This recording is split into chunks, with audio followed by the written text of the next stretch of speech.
All right, friends, I have that it's time, so we're going to get started. Now that everyone has some of the ribs and are ready to fall asleep, I need you to kind of gear up with me and get going. It is a blessing to be together this evening, and it's a real joy for me to be with you. I'm so excited to be looking at these love stories in the Bible. They really kind of ground us in ways that remind us of the love of God.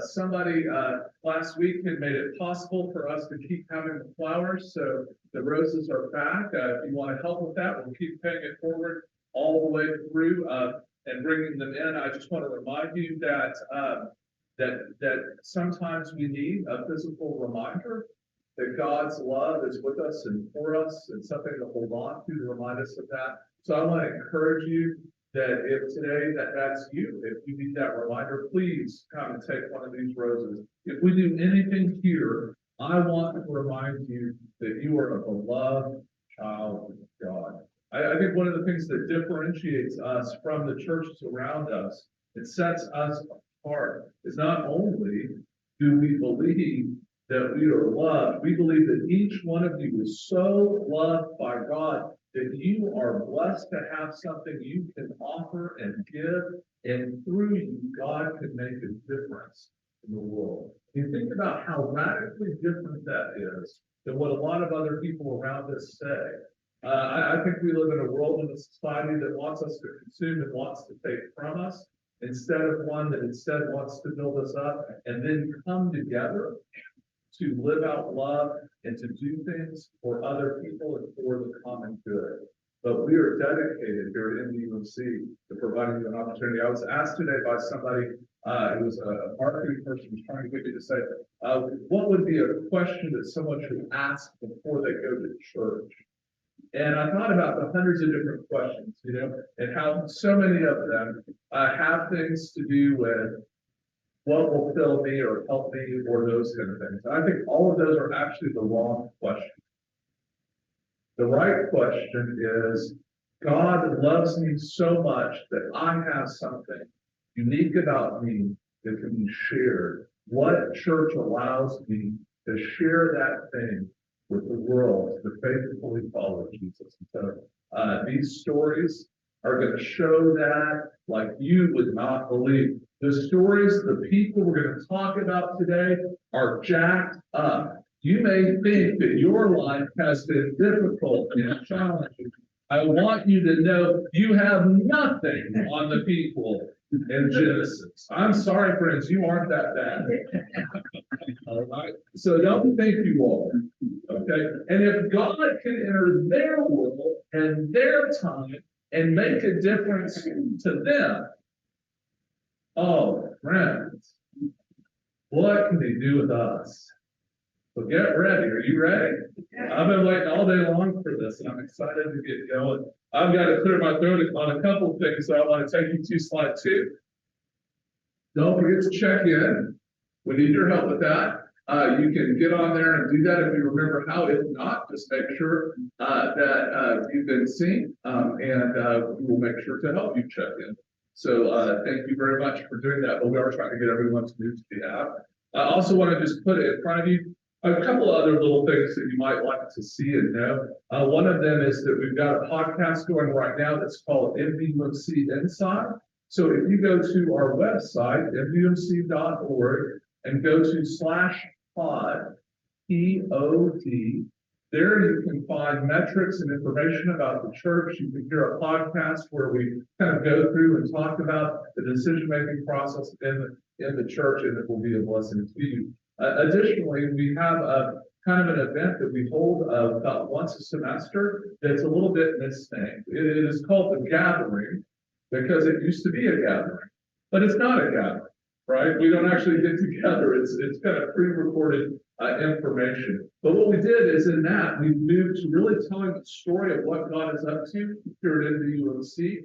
And you can find that online, and you should have gotten an email from the church that it's at mdumc.org/gathering, and you can get information there. But please do know, I know it needs a name change. I'm going to work to change. But if you're looking for the business things, go to the monthly podcast. If you're looking for the kind of story of what God is up to within the UMC, and some of the check-ins with staff changes and other things go to the gathering, and those will help you navigate those things. Additionally, if you have questions or thoughts or other things, we are desperate for you to send us your email with questions and things you want discussed so we can get those in the podcast. We're trying to get that out. We've seen some really great numbers on those. We've started reaching several hundred more people than we were before with the newest gathering. So we want to keep those numbers going up because we're getting more people to watch those online, and that's exciting. So we're looking forward to that. Before we begin today, I want to kind of recap a little bit about last time. So next slide. I want to again welcome you to being here. Did I mention you're a beloved child of God? Yeah. And don't forget that. All right, I'm going to expect you to start living like that eventually. But again, friends, there's no judgment. If you need a flower today, take it out. We love you. Our purpose is to strengthen your faith. Everything we do is going to be strengthening your faith. I'm going to go through some stories. I got told earlier, somebody was mentioning that I'm going to be flying through the stories, and I will. There's a lot of them. There's too good not to tell. And so that's why I'm going to kind of bring them to you and just kind of share a little bit about them. But we're really going to focus on the third love story in the Bible by my identifying lens, which is that story of Abraham and Sarah. We're going to go deep into that story, kind of the back half of our time together. But read the stories with me. I promise I'll answer any questions at the end. So write those questions down, make a note, and at the end, about 10 till, I will. Additionally, some people have to go at different times because y'all are adults, right? And so if you get up and you go, like you've got to go to choir or you have a meeting with somebody at the end, please know I'm not going to be upset or offended of anything. You need to get some coffee, water, go to the bathroom, anything like that. You're not, unless you call me or tell me, Brad, I was mad about you saying this, it is not going to bother me, okay? So please just know that. I want you to feel at ease about that. Additionally, there is no homework, but I do hope I give you certain things to reflect on tonight that you think about and reflect on all week. And some of the stories in the front half, I want to encourage you that although we're not going to go deep into them and really read them in detail, the ones I touch on, I want to encourage you to make time to read those, and you'll enjoy them, and you'll have plenty of questions for me after that. So next slide. Just before we jump into the recap, then I want to tell you that what I loved about getting ready for this week is this story of Abraham and Sarah kind of going deep. And I think I already covered that. Friends, don't get caught up. They're not really like us. They're kind of a bit of numbskulls, and they say some things that are a little bit on the crazy side. We'll cover that here in a minute. But it got me thinking that in the middle of that story, there's a woman named Hagar, and she has a son named Ishmael, and they get kind of pushed out. The first one, she runs away out of fear of reprisal from her master, and then on the next time, she is kind of physically pushed out. So one, she chooses to go, and the next time she's expelled from the group. But what's fascinating to me is that there's this couple, Abraham and Sarah, who God's blessing is going to pass through, and then there's a person that gets pushed out of the quote-unquote blessed people of God, and yet God won't let them go. And so we're told the first time she finds herself off in the distance, that God searches and finds her. And then the second time, when they're expelled, at the point where all hope seems lost, we're told that God hears the need of her son. What kind of God sees, hears, and searches out people who are outside of the kingdom? That's the God we read about in Genesis. And so I want to open us with this prayer about Hagar. God, you are so good. You see us. You hear us. When Hagar was lost, you found her. When we are lost, you find us. You refused to let her go unless she was blessed by you. Do not let us leave here this evening without receiving your blessing. We thank you that you call us, see the needs, to hear the prayers of those in our community, those outside of our own world and interests. Lead us this evening, guide and bless us in our studies, that indeed, through your love, that seeks out, that finds, that hears, that sees, that indeed your goodness would be heard and seen, even through us. Amen. Amen. Really amazing stories. Well, let's talk about where we've gone so far. And friends, I'm very proud of something this evening, and I'm going to go ahead and tell you because it's in my mind and I need to own it. You know, my son's here. Yeah. That's like, and so if you see me just trying to be a little more up, a little more up, you know, it's just because John's here, so it's exciting for me for him to be here. Oh, good. That's right. His humor's here as well. There we go. So we've got a brief recap of last week. We've got a biblical love story as a tale about God, a tale about us, and a tale about the relationship between God and us. The first love story, if you remember, I talked about creation. You're going to see that kind of understanding of the original blessing of God is actually repeated again in chapter 5, and I'll draw your attention to that. But that first story is going to come up again. The second story of love is found in Adam's naming and this kind of identifying. Remember, kind of Adam and the woman, and he finally at the end names her Eve, and that she's the giver of all life and that love that's there. And that even in God's kind of seeming curses or punishments, that there are blessings and silver linings kind of woven into their fabric that give us blessing and life. And so as we jump in tonight, we're going to go slide 5, they're kind of between the kind of love stories. And all these stories are just too good for me not to tell. But I'm going to keep them moving at a clip, because to be able to spend the time we need in Sarah and Abraham, we're going to have to go. But I know you'll have some questions for me. But let's take a look. The first one that happens right after the story of Adam and then the naming of Eve there is the story of Cain and Abel, right? So you kind of know how this story works. You see this in slide 6. If your brother asks you to go look at a piece of property, just say no, right? Don't go out in the field with them. Y'all just had ribs, and y'all thought that was by accident, right? Did anybody smell your ribs? Did anybody smell them? They smell good or bad? Now, do you think if I put on a pot of porridge next to that, made some kind of breakfast kind of Cheerios or whatever, I'm putting together a little whole wheat bran, and I like that on fire, does that smell as good as those ribs? Yeah, I mean, it's pretty obvious what happened, right? You've got this one guy, okay, Abel, who's in charge of the animals, and he makes an offering. You have another person who's in charge of all the wheat and things that grow in the field. What is going to smell better? Beef. It's what's for dinner, right? I mean, barbecue. My goodness. And so there it is.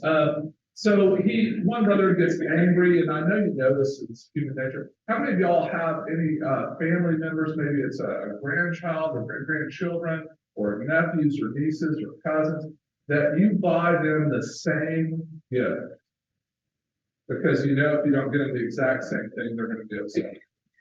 Anybody ever done that? I see some laughing. Do you at least make sure that if you don't buy them the same thing, it equals out the same dollar amount? Have you ever? Oh, yeah, there it is. Okay, so I found my crowd. There you are. All right, so yeah, you understand how that works. That's real. Well, that simple rivalry is just like all the other parts. Remember, when we talked about the understanding of the Spirit of God and the breathing of God and the way that kind of God works, it was an observation of humanity, that literally the reason you have God breathing into Adam is because it's what they see about what differentiates life from that which is dead. Right here, again, you have stories that are bringing together themes that are there about kind of what's going on in people's lives. And so it's talking about something that we all know to be true and know to be kind of a part of life.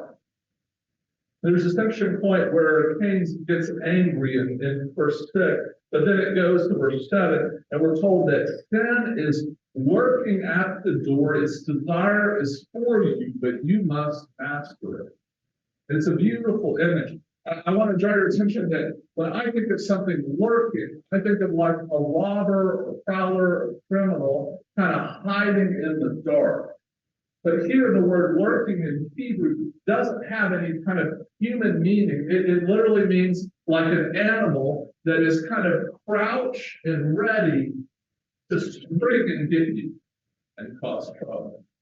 Okay, so what it's saying is that the way sin works is sin is there kind of waiting at your door, and it's like a giant cat or a wolf or a ravenous animal that's going to spring and try to get you. Okay, but you learn to master it and hide it. Now, Cain didn't do a very good job. He succumbs to his anger and kills his brother.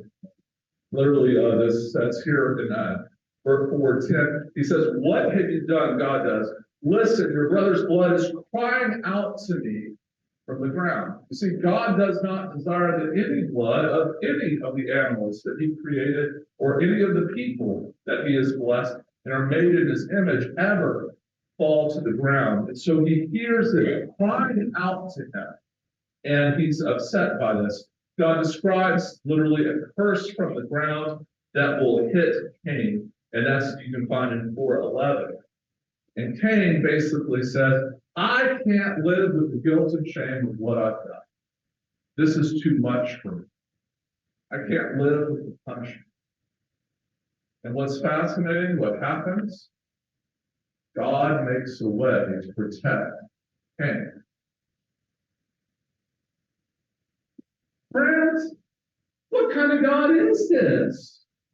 What kind of God makes a way that even in God's punishment, he takes care of one of his creatures?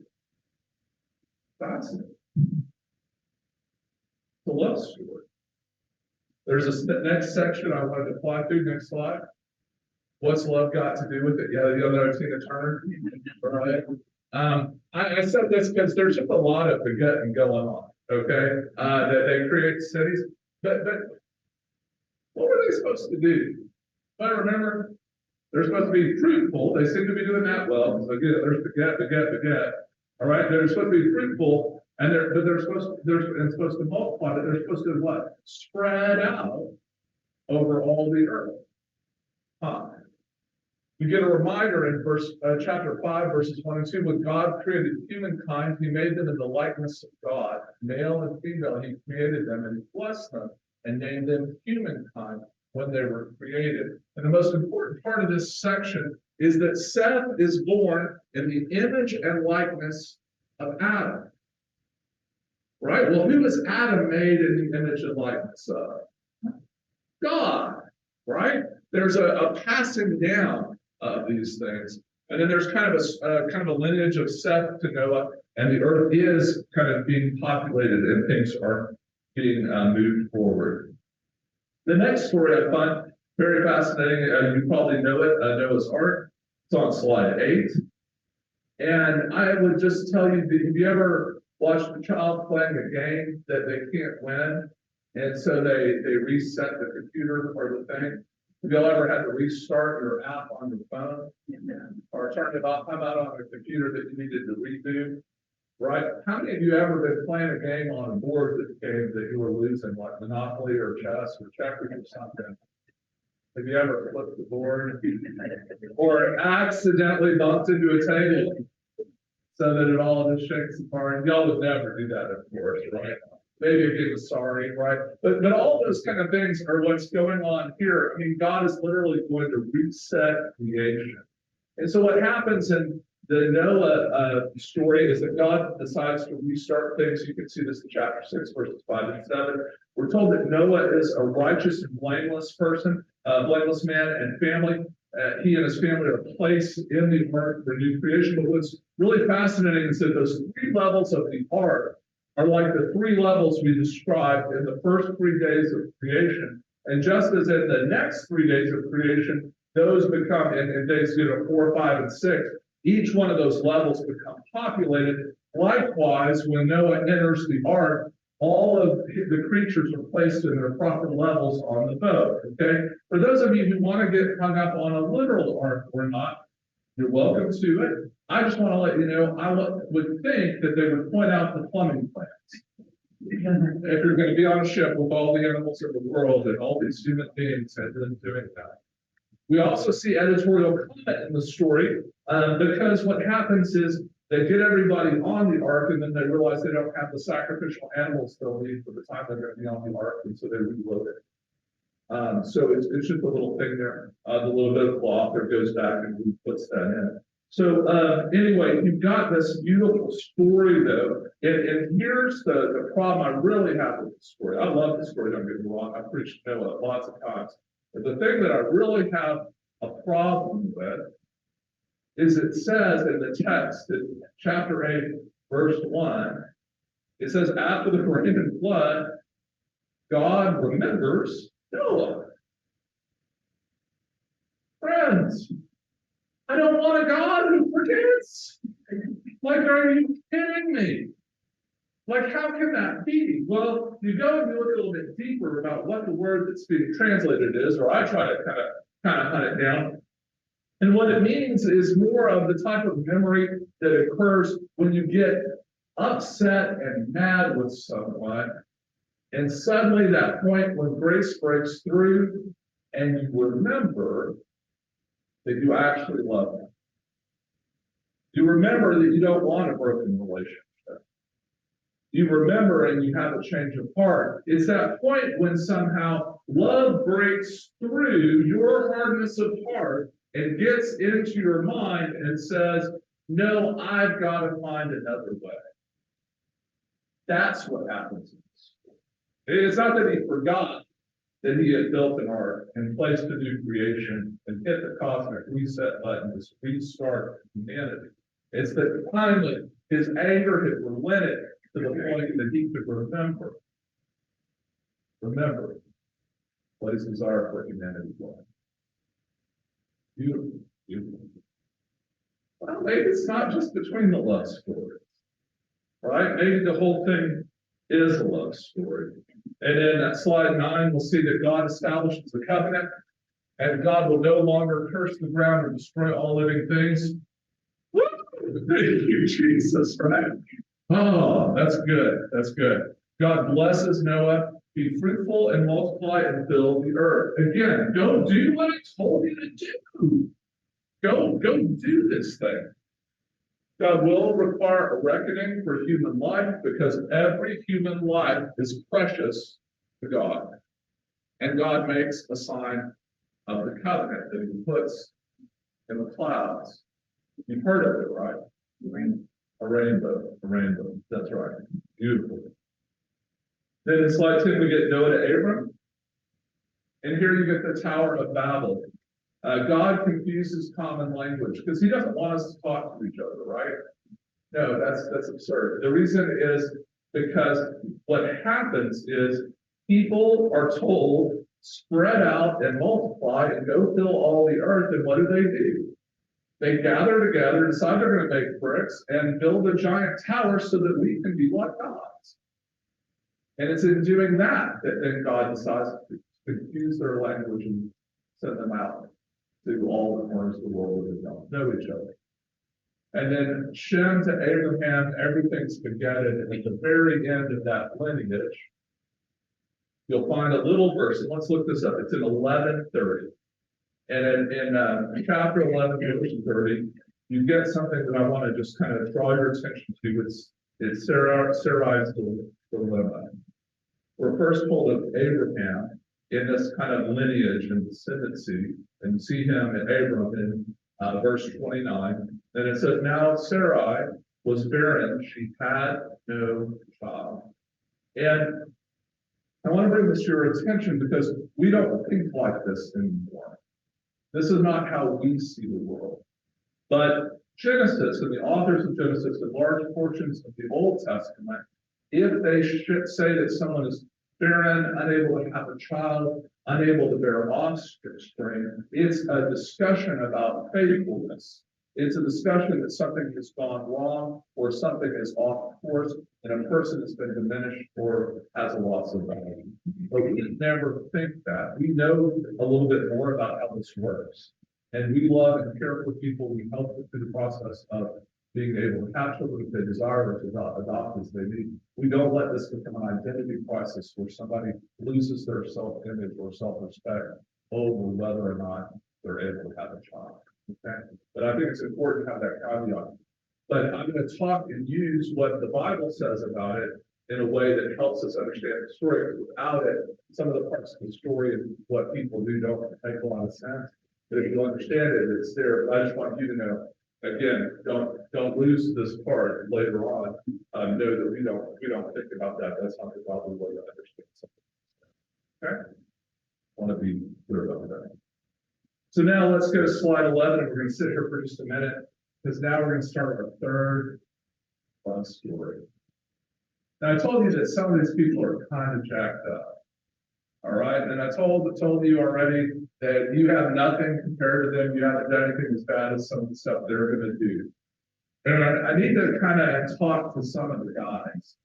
Can y'all kind of lean in? My son's here. I want him to hear something that's real important. So the dudes just kind of lean in a little bit and listen. Really, y'all just kind of cover your ears a little bit if you need to. I need to tell you this. Don't ever talk to the woman you love the way Abraham talks to Sarah. Okay? It is jacked up. Don't let the only time you tell her how beautiful she is be right before you want her to act like your sister so that you can get property off of her and not die.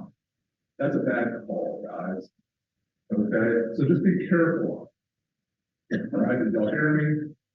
Like, please, be more tactful with that. All right. Hey, ladies, can y'all lean in for a second? Guys, can you cover your ears? Because I'm not sure I want to hear you. You're not defined by your man. You're defined by who God made you. You were created in the image of God and made a worthy being because God made you that. You're beautiful, awesome, and powerful just as you are. Okay, you can love a man if you so choose, and I wish you all the best of that. We have a whole classic on how to do that well. But don't ever think it's a good idea that if you can't give him what you want, that you're going to take your Egyptian slave girl and have him sleep with her. It will not end well. He doesn't need everything he thinks he wants. Okay? Now, y'all hear me? Dudes, you can uncover your ears now. But we got to kind of clear out some of this story before we start, or it's not going to make any sense. Did I mention to you? We got to kind of be careful. This is not a how-to book. This is a, oh, what did they do book. And here's the beauty of it, though. God still chose to choose these two people to bless the world forever. Don't think you have to have it all figured out or be perfect for God to help bless the world through you.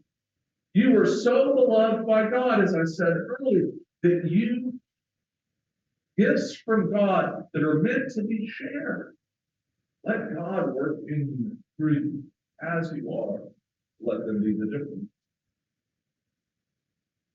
So the story starts, let's go to slide 12, where we got Abram called to something new. And God says, go from your country and kindred, and God will show him a land, God will make him a great nation, and God will make his name great, to be a blessing to all families of the earth. I mean, how awesome is that? I mean, hear this out. That's in 12:1. I mean, I will bless those who bless you, And the one who curses you, I will curse, and in you, this is in verse 12:3, in you, all the families of the earth shall be blessed. And so Abram is faithful, and he goes. So he takes Sarai, who we know is barren, he takes her with him, his wife, and his nephew, Lot.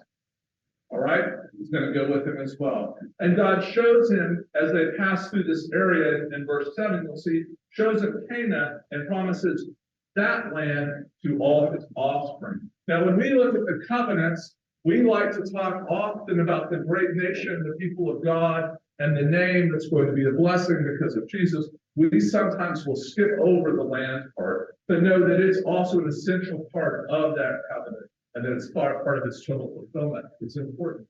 So let's go to the next slide. But on the way, does anybody remember this movie, and then Decent Proposal? I mean, anybody like Robert Redford? Yeah, I've been told he's a handsome man. Okay. But how does the Decent Proposal go? Remember, you've got Demi Moore and Woody Harrelson, and they're a young couple that love. There's a very powerful billionaire that offers them an obscene amount of money if he can have one night with the man's wife, right? Do you remember how that goes? You'll see that. Tell me something about that. Well, if you don't, I mean, I can't recommend it because I'm a pastor of the Gospel Project. But it's an intriguing movie. It asks a lot of questions, and they end up breaking up and not being able to be together because they won't talk about that night. And it goes into honesty and truth and all that stuff like that. Well, this is kind of like different than that. And what's going to happen is the billionaire is a pharaoh, and there's fear that basically Abram's going to get killed. But also, too, Abram knows, well, hey, if I might get killed, I might as well make some money. And so he decides to pass Sarai off as his sister, okay? And she kind of is, because technically they have the same dad and two different mothers, okay? But he's going to pass her off in that way. And then the kind of issue here I just want to bring to you is, as we're going to go into this tricking Pharaoh, slide 14, I want you to know, this isn't God blessing Abraham or Abram and making him Abraham because he did something right. This is God choosing to bless Abraham or Abram and make him Abraham because God will not let God's covenant not be part of the story of humanity and earth. Okay? And so there's a famine in the land. Abram goes to Egypt. You get the line there, hey, honey, can you be my sister? Because I don't want to die. Right?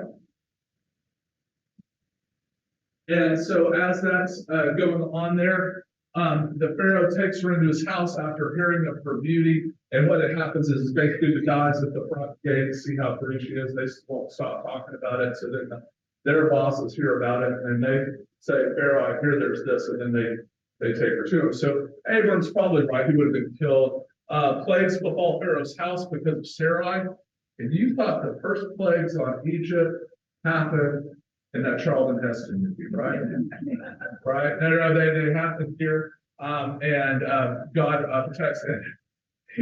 The Pharaoh is like, take her back and be gone. And even though he had given a great price for her, because remember at this time in the ancient Near East and the ancient world, women were sought and thought of differently.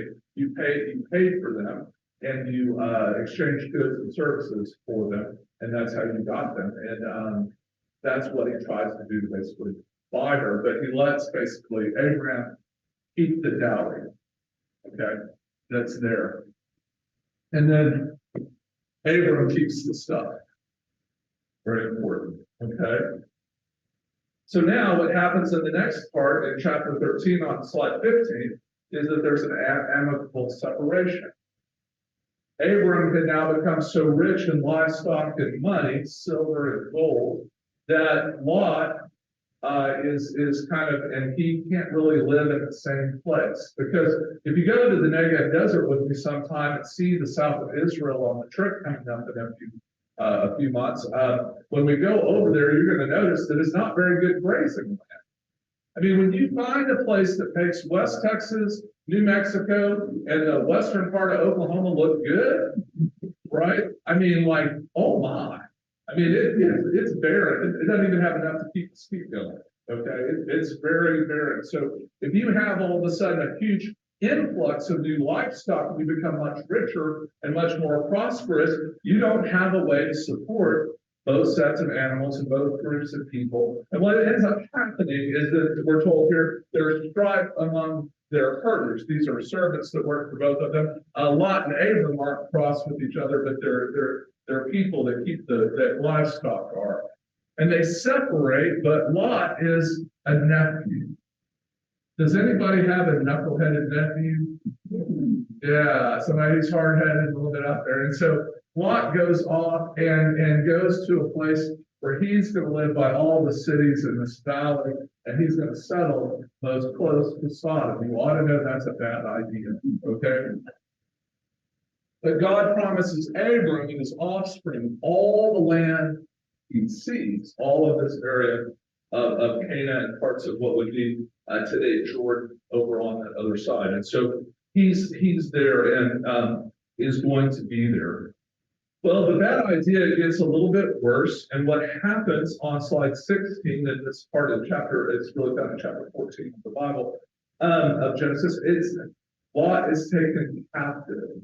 All right, so what happens is those people who had these cities, about 5 of them, they have kind of people, the Bible translated into English will sometimes call them kings, but really here, think more like a kind of a chief of a tribe. It's more like that kind of person. There's not really anything like a taxable state, or they don't have the power of wealth that would be later in the time of David. This is still very early. So what you have is you have these kind of 5 chieftains fight against 4 other chieftains from other places, and they have a battle. And in that, Lot gets taken in battle. Abram learns of it, and Abram gets some other people rounded up, some chiefs, and they go under the flag and the banner of Salem, which is known by Melchizedek, who is priest of the Most High. And they go, and under that priest of the Most High God, they end up winning the battle, and they get Lot and all his stuff and people back, and he goes back to settle where he was before. But what happens is, after the battle, Melchizedek comes onto the field and sets a table in the presence of mine enemies, and my cup runneth over. Oh, have we heard that anywhere before? Surely he will set me, what you'll have to remember, like we said, the Lord is mine, I shall not. Yeah, so you'll know this. You know you do this story already, but you do, right? And so here, there's this table set, and wine is offered, and Abram is given a blessing by Melchizedek. And enjoy for the blessing, not duty, not obligation, but joy for what God had done, right? Just so overwhelmed by what God is and who God made him as a beloved child of God, he gives the first tithe, 10% of everything he has. 10%, right? Boy, we've got that one wrong through the years. We put it out of the wrong place. It's an act of joy to celebrate what God has done in our life, not a sense of duty or obligation. It's a sense of blessing. It's shared to then be a blessing to other people, because what is going to happen? His name is going to be blessed. His greatness is going to be multiplied, and through him, all the families of the earth are going to be blessed. That's why we tithe. That's why we take 10% of our after-tax income. We place it before God, offer it up. It's out of joy for who God is and what God is doing. So the joy, I'm sorry to say, doesn't last good.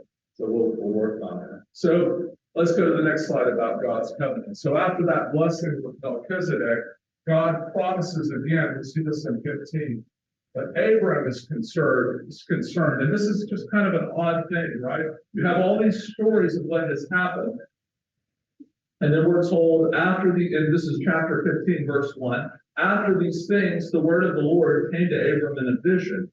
Do not be afraid, Abram, I am your shield. Your reward shall be very great. Well, he knows the word of God. He's heard it. And now he's hearing God again. Like, that's exciting.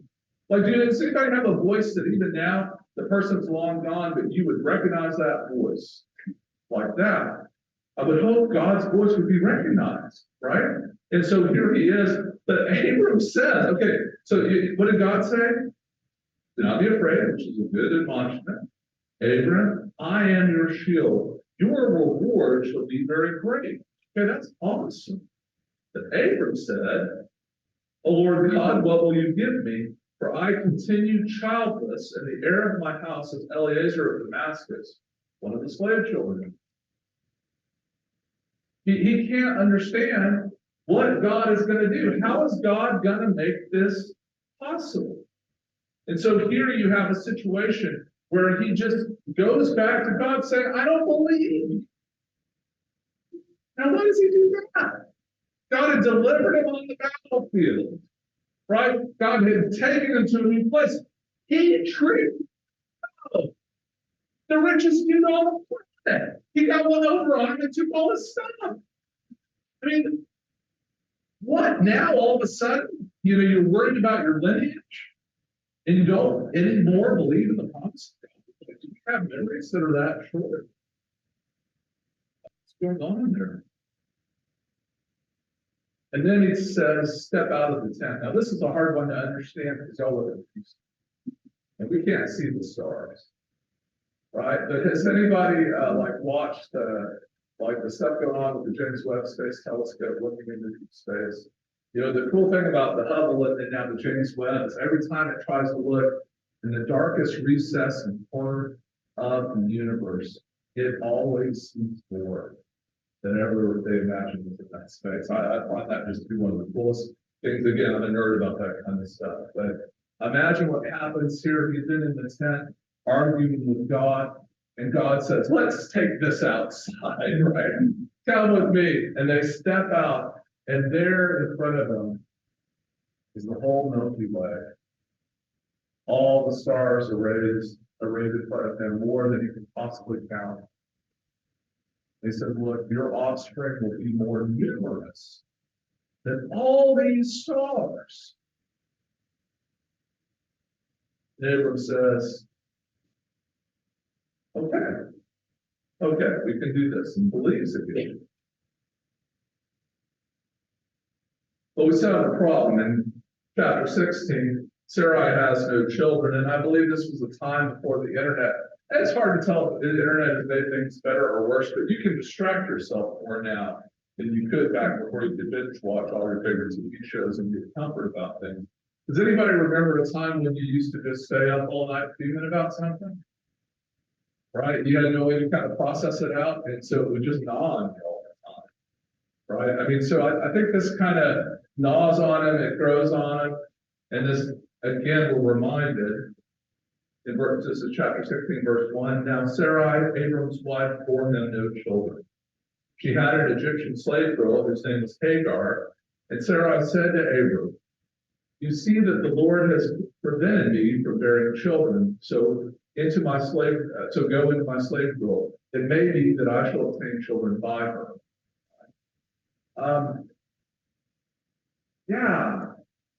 They're unwilling to wait for God.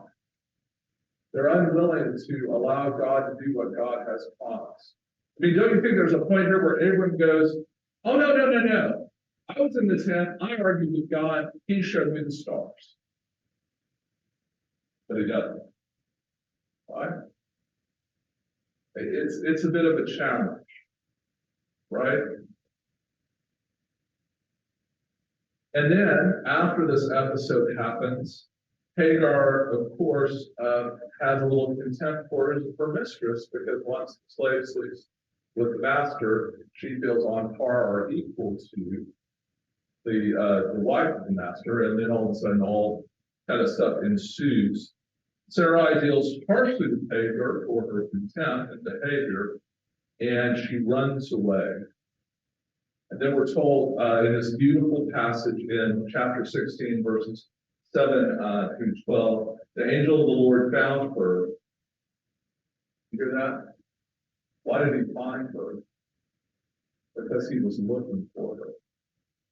The angel of the Lord found her by a spring of water in the wilderness, and spring on the way to Shur, Israel 1:1. And he said, Hagar, slave girl of Sarai, where have you come from and where are you going? He said, I'm running away from my mistress Sarai. The angel of the Lord said to her, return to your mistress and submit to her. The angel of the Lord said to her, I will so greatly multiply your offspring that they cannot be counted for a multitude. And the angel of the Lord said to her, now you have conceived and shall bear a son, you shall call him Ishmael, for the Lord has given peace to your affliction. It's not all good. He'll be a wild ass of a man with his hand against everyone and everyone's hand against him. And he shall live at odds with all his men. So she named the Lord who spoke to her, you are El Roy. For she said, I have really seen God and have remained alive after seeing. A beautiful, beautiful passage. She's not left out. She's not excluded. God brings her back. Then we have here God's covenant with Abraham. Again, do you think God's happy or upset that Abram has made this other choice to not follow God?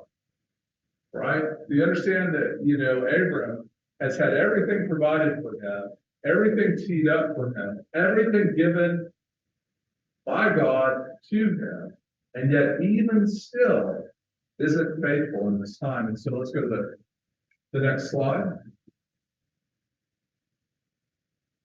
He says, look, I'm going to rename you Abraham, and you need to walk before me and be blameless. And God promises a covenant, the land, and the covenant is now done by circumcision. Sarai is renamed to Sarah, and when God says what God's going to do, now we finally really have it. Abraham laughs at God. We turn here to 17:17. We're told that Abraham fell, and this is literally God speaks, and then Abraham fell on his face and laughed and said to himself, can a child be born to a man who is 100 years old? Can Sarah, who is 90 years old, bear a child? And Abraham said to God, oh, that Ishmael might live in your sight. God said, no, but your wife Sarah shall bear you a son, and you shall name him Isaac. I will establish my covenant with him as an everlasting covenant for his offspring after him. Right? God is establishing God's covenant for God's purpose.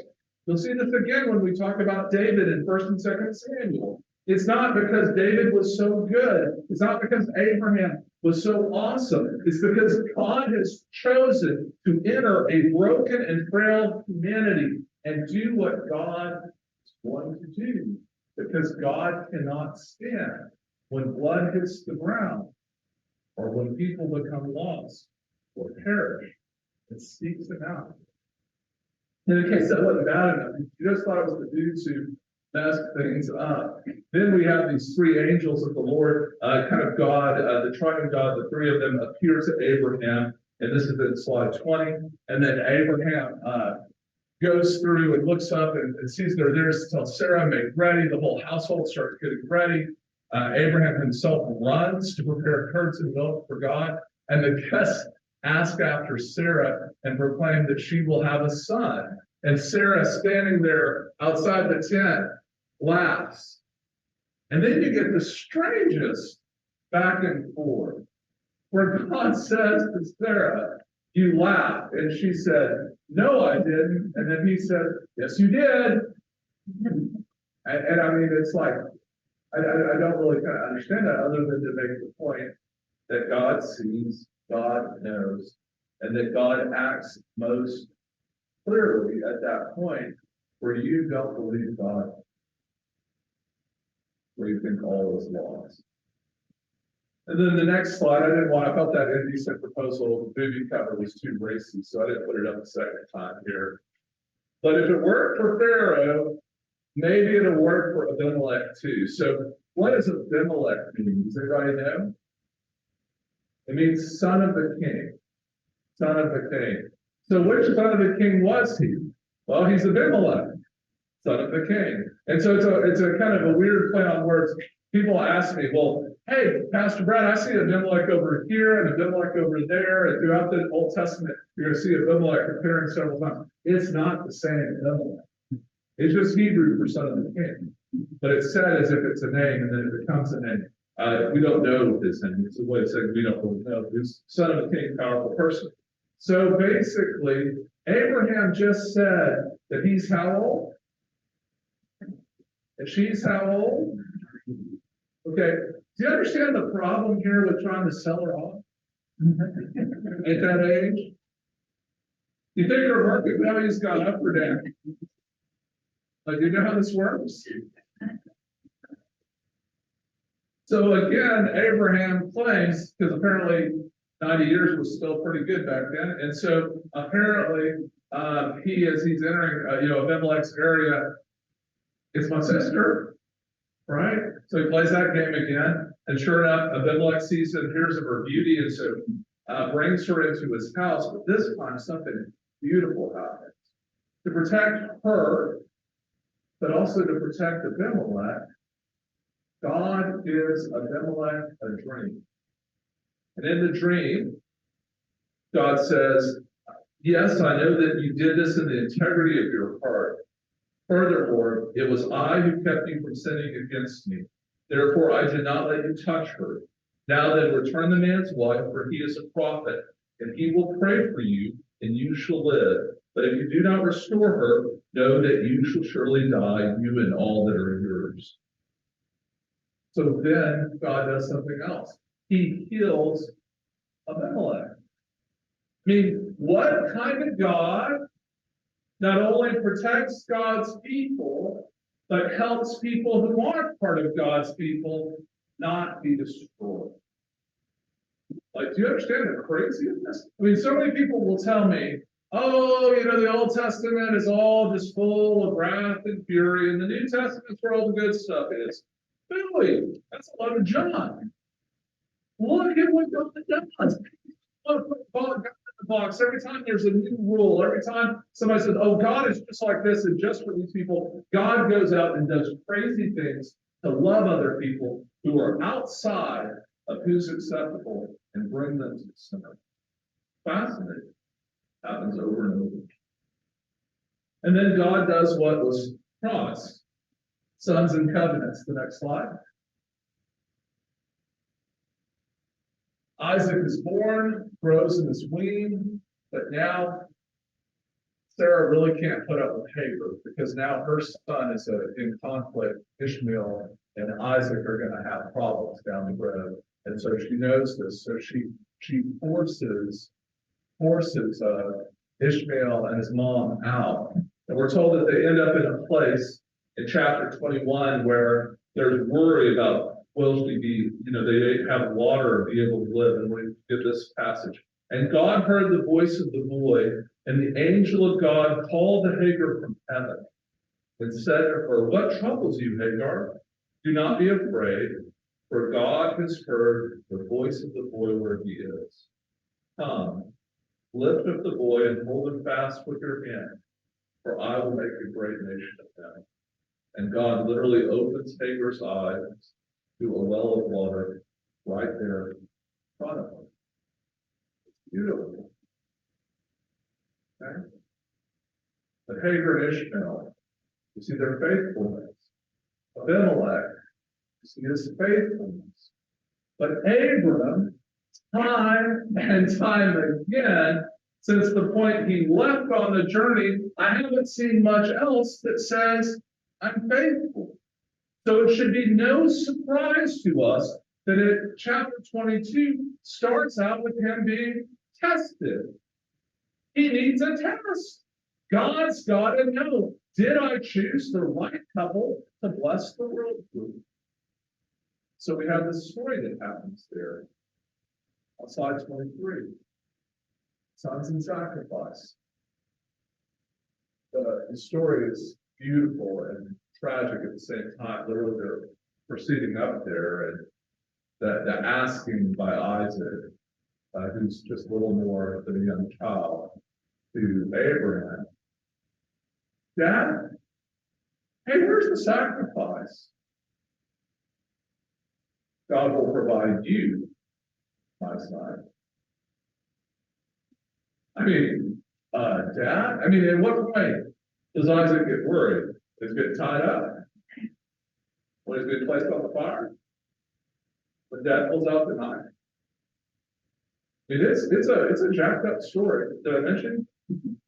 This is not a how-to. Don't think these are people like us that we're trying to emulate. But as it gets to this pressing point, it says, an angel kind of cries out, do not lay your hand on the boy or do anything to him, for now I know that you fear God. Because what that he wanted more than anything else? A son to have offspring by. He's willing to give up that son for him. Do not withhold your only son from me. I will indeed bless you, and I will make your offspring as numerous as the stars of heaven and the sand that is on the seashore. There's some people try to not tell the story as it's written. They'll try to pretend like God didn't want the test, or somehow the angels were yelling the whole time, and then finally Abraham heard it. I think that's kind of a messed up way of looking at it. Now, I think God is a jealous God. I think God yearns after us in ways that are beyond our sense of reason, and God wants all of us all the time.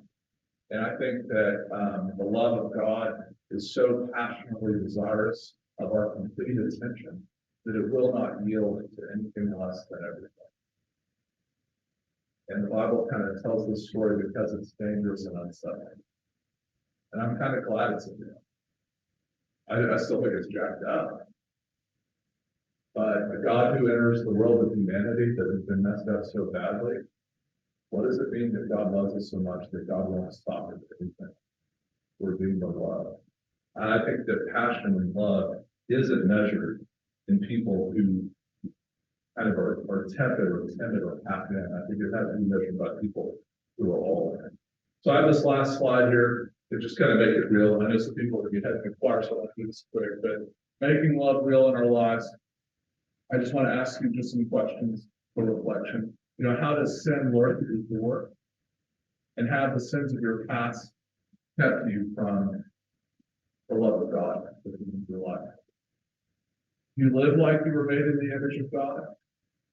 Do you still have his image and likeness? How can God's grace help? And then, are there limits to your faithfulness? Are there limits to how you're faithful to follow God? I do think Abraham passes the test at the end, but I do think the way we view him sometimes is as if things were made up along the way. So I want to just thank you for the opportunity to go deep in those stories. I love these stories that you did not tell, and I'll stay and answer questions. I've got about 15 minutes to answer questions like the most, but I'll stay and answer any questions you have. Thank you very much. Also, too, please remember these flowers are for you. So if you need a flower to remind you of that love of God that pursues you and seeks you and all that you are, you can come get one anytime. Any questions?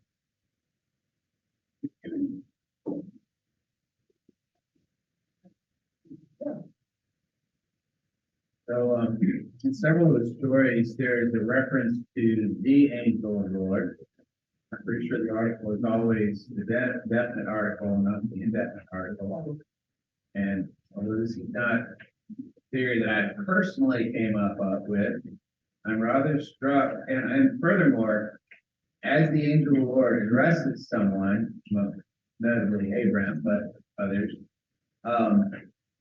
the person responding to the angel of the Lord tends to respond as if they are talking to the Lord himself. Right. So having said all that, the interpretation I've heard, I'd like you to weigh in on, is that keep in mind that angel means messenger, right? And that the Logos, the word of the Lord, he becomes flesh in the New Testament times But some people interpret this as basically the pre-incarnate Christ, that it's an epiphany of the Lord. And they associate it with the Logos or the Son of God. Okay, so, What do you think of that? yeah. So great question. Let me figure out how I can summarize that question succinctly for the people following along on Zoom. Yeah.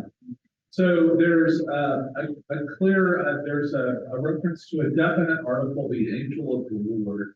And is that the angel of the Lord the same as the pre-incarnate Christ, the Logos of God, kind of in the world operating there, that some theorize it might be, right? Yeah. I'm going to say, I wish there was a footnote in the actual text itself that would tell me that. Yeah. If that's the case, they had perfectly good words for Messiah in Hebrew, even back then. And if they wanted us to see that that was somehow the Messiah acting, it would be, hopefully there. I'm not against that interpretation per se, but I think it has a real problem theologically, and that's the idea that there was any separation between the Logos full of God in a way that would be differentiated or necessary to differentiate. The thing we talked about a little bit when we went through all the different types of angels was just the different roles they perform. Certainly the angel of the Lord, even with the definite article, is likely talking about the archangel Gabriel, who is going between the holiest of holies and passes all the way out into the world and has direct conversation with people quite often. Now, it goes unnamed here, so again, Hebrew has a great name for Gabriel. I want it on the text. Which angel was it, God? And so I don't know that they served like committees and they had years where they rotated. Maybe we were just doing nominations last night. So I don't know which one it is. But on this, as far as knowing whether or not it's the Lord, it kind of doesn't really matter because there's no way that an angel cannot have the perfect role of God in that kind of communication role, right? So it is God speaking, and that's why they speak back as if God. But in the Old Testament in Genesis, it's used very interchangeably, and sometimes they're talking to the Lord, sometimes they're talking to the angel of the Lord, and sometimes they're talking directly to God. I think it's a little tricky, but it's because there's a view that that God was too holy to be not in the tabernacle, not in the place set apart. Yeah. Well, on the same lines, it's pretty clear, reading through the story, that Abram was speaking and serving literally food to a physical being. That's It right. might have been an angel, Yeah. right? As a physical being, but it's a physical being. Right. This is a conversation they're having back and forth as humans would do, right? Yeah, and so let me try to repeat that, Ron. So Abraham feeding implies whether it's the Lord or the angel of the Lord, or the other words used interchangeably there, there is actual physical feeding, and there is actually a physicality to it. And that's going to persist into the New Testament as well. There is always kind of like that people often ask questions about the resurrected body. Well, the best example we have of a resurrected body is Jesus, and so we know two things that don't necessarily make a lot of sense together. Well, one is that Jesus seemed to be able to pass through walls from time to time and just appear in the middle of everybody out of nowhere. It's like, hey, here I am, kind of stuff. The other thing, though, is he eats fish on the beach with Peter, right? And there's a physicality to it. So we create divides to try to pretend we understand something we don't, to say there's this physical world, and because the physical world doesn't find something spiritual in it all the time, we try to act like the spiritual world is something else and something without matter or being. And that's not a biblical view. That's people trying to reconcile the fact that their current understanding of knowledge doesn't match completely the biblical understanding of knowledge. It takes a lot more work to bring those together. I don't think they're synchronous. I think instead you have to choose to follow truth. It takes the part of why I preach the Bible almost like a literalist is because I have to take it on its own terms. Oh, by the way, you've got it. Why not? Yeah, so I try to understand the Bible in its terms, so then I can understand it in the world I live. But that's how I try to kind of translate it for myself. But I'm also a deep advocate for each one of the books. I mean, I think these stories, oh my gosh, we don't read them enough. We don't teach them to our children enough. We don't work hard enough on them. They're simply the most amazingly deep in which stories. I mean, like I think about ancient writers, they're so underutilized and underread. Like Augustine, right? City of God. He worked on that for 25 years. 25 years. Think about how many times it went through his head and rolled over and he thought about everything, the crafting, the particular stuff. These stories were amongst the smartest people of their age for multiple generations before they got written down and put in one place in the Babylonian captivity.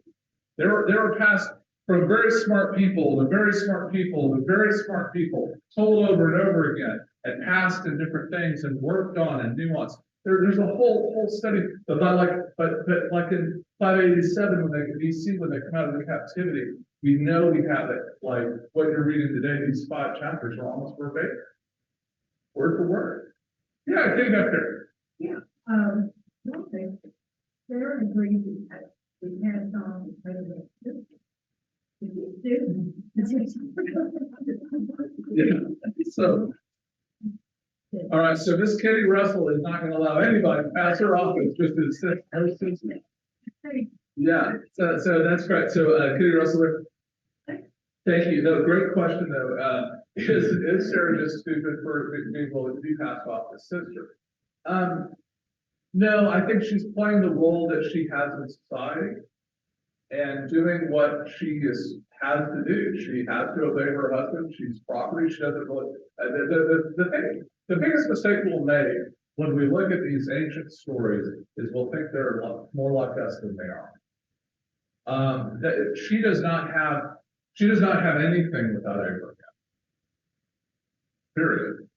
She's going to be like Hagar out by that unless God goes to there to save her, she's going to die in the wilderness. Okay, so when he says, "Will you do this?"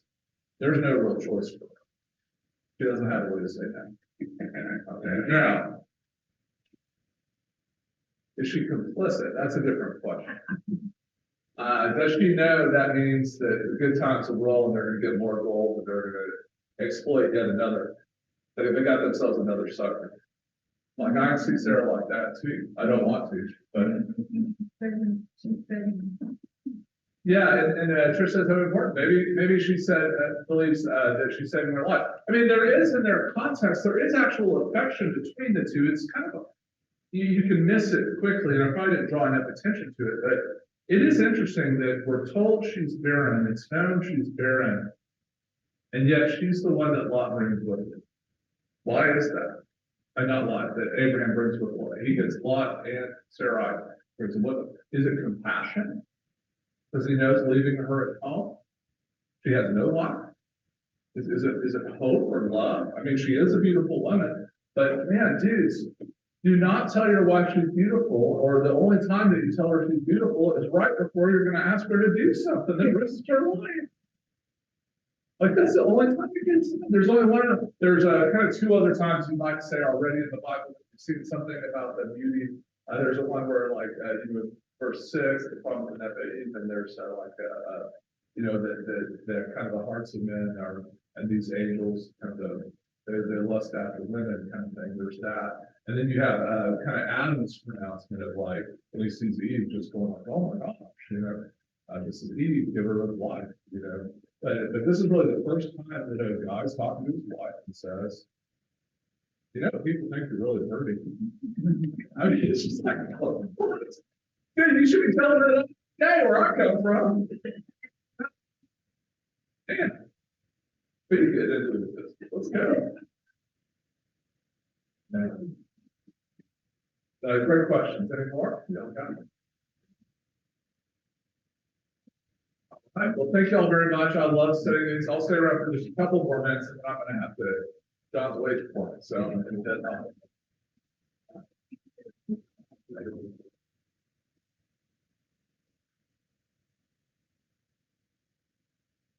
Thank you, Dad. Oh, hey, thank you. Always awesome. Oh. Family together, young brother.